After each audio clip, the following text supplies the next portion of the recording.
Assalamualaikum warahmatullahi wabarakatuh. Perkenalkan, kami dari kelompok 4 yang beranggotakan Desi Nuraini, Marsanda Sandini, Alvina Diah Safitri, Salsabila Nurmuharani, Firnah Saputri, Tika Ardita, Quratul Aini Fauziyah, Alda Syabela, dan Febi Radia Utami akan menjelaskan tentang mukjizat Al-Quran dalam aspek hukum. Mukjizat Al-Quran sebagai dasar hukum. Al-Quran bukanlah kitab undang-undang yang menggunakan ibarat tertentu dalam menjelaskan hukum. Al-Quran adalah sumber hidayah yang di dalamnya terkandung norma dan kaidah yang dapat diformulasikan dalam bentuk hukum dan undang-undang. Dalam menjelaskan hukum, Al-Quran menggunakan beberapa cara dan ibarat, yaitu dalam bentuk tuntunan, baik tuntunan untuk berbuat yang disebut suruhan atau perintah, atau tuntunan untuk meninggalkan yang disebut larangan. Suruhan atau perintah menunjukkan keharusan untuk berbuat. Keharusan untuk berbuat seperti keharusan melaksanakan sholat dengan perintah Allah dalam surah An-Nisa juz 4 ayat 77 yang berbunyi, Aqimus sholah, laksanakanlah sholat. Dilarang seperti larangan membunuh dalam firman Allah, wala taqtulun nafsa allati haramallahu illa bilhaq. Jangan kamu membunuh jiwa yang diharamkan Allah kecuali dengan hak. Surah Al-An'am juz 6 ayat 151. Perintah dalam Al-Quran yang menunjukkan keharusan berbuat. Di samping menggunakan kalimat suruhan, kadangkala dinyatakan dengan cara mengemukakan janji mendapat kebaikan, pujian atau pahala bagi yang melakukan suatu perbuatan. Umpamanya perintah untuk taat kepada Allah dan Rasul-Nya dalam firman Allah yang berbunyi, Bismillahirrahmanirrahim. Wa may yuti'illaha wa rasulahu yudkhilhu jannat. Yang artinya, siapa yang taat kepada Allah dan Rasul, ia akan dimasukkan ke dalam surga. Quran Surat An-Nisa ayat 13. Bentuk perintah dalam Al-Quran yang menunjukkan keharusan menjauhi suatu perbuatan di samping menggunakan kata larangan. Juga sering menggunakan cara dengan memberikan ancaman bagi pelaku suatu perbuatan, seperti keharusan meninggalkan pencurian. Dalam firman Allah yang berbunyi, Bismillahirrahmanirrahim. Wassariqu wassariqatu faqta'u aydiyahuma. Yang artinya pencuri laki-laki dan perempuan potonglah tangan keduanya.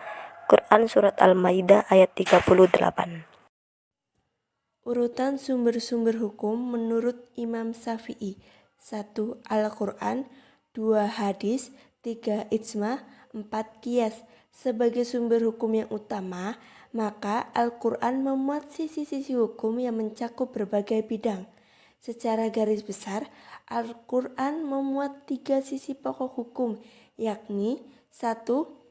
Hukum i'tiqadiyah yang dikaji dalam ilmu tauhid atau usuluddin, yakni hukum-hukum yang berkaitan dengan kewajiban orang mukallaf, meliputi keimanan kepada Allah, malaikat, kitab, rasul, hari kiamat, dan ketetapan Allah atau qada dan qadar. Isi pokok hukum Al-Quran. 2. Hukum khuluqiyah yang kemudian dikembangkan dalam ilmu akhlak, yaitu hukum-hukum yang berhubungan dengan perilaku orang mukallaf guna menghiasi dirinya dengan sifat-sifat keutamaan atau fadail al-a'mal dan menjauhkan diri dari segala sifat tercela yang menyebabkan kehinaan. 3. Hukum amaliyah yang pembahasannya dikembangkan dalam ilmu syariah, yakni segala aturan hukum yang berkaitan dengan segala perbuatan, perjanjian, dan muamalah sesama manusia. Segi hukum inilah yang lazimnya disebut dengan fiqh Al-Quran, dan itulah yang dicapai dan dikembangkan oleh ilmu usul al-fiqh. Cara-cara menetapkan hukum Al-Quran. 1. Secara mujmal. Cara ini digunakan dalam banyak urusan ibadah, yaitu dengan menerangkan pokok-pokok hukum saja. Demikian pula tentang muamalat badaniyah Al-Quran hanya mengungkapkan kaidah-kaidah secara kuliah, sedangkan perinciannya diserahkan pada as-sunnah dan ijtihad para mujtahid. 2. Hukum yang agak jelas dan terperinci, misalnya hukum jihad, undang-undang perang hubungan umat Islam dengan umat lain, hukum tawanan dan rampasan perang seperti Quran Surat At-Taubah ayat 41. Ketiga, jelas dan terperinci di antara hukum-hukum ini adalah masalah hutang piutang Quran Surat Al-Baqarah ayat 282, tentang makanan yang halal dan haram Quran An-Nisa ayat 29, tentang sumpah Quran Surat An-Nahl ayat 94, tentang perintah memelihara kehormatan wanita, diantaranya Quran Surat Al-Ahzab ayat 59 dan perkawinan Quran An-Nisa ayat 22. Demikian karakteristik sekaligus rahasia hukum-hukum Tuhan yang selalu menjaga keadilan dan keseimbangan baik individu, sosial, dan ketuhanan yang tak mungkin mampu manusia menciptakan hukum secara kooperatif dan holistik. Demikian isi presentasi kelompok kami hari ini. Semoga apa yang kami sampaikan dapat bermanfaat bagi kita semua. Jika ada kekurangan atau kesalahan, mohon dimaafkan karena kesempurnaan hanya milik Allah Subhanahu wa taala.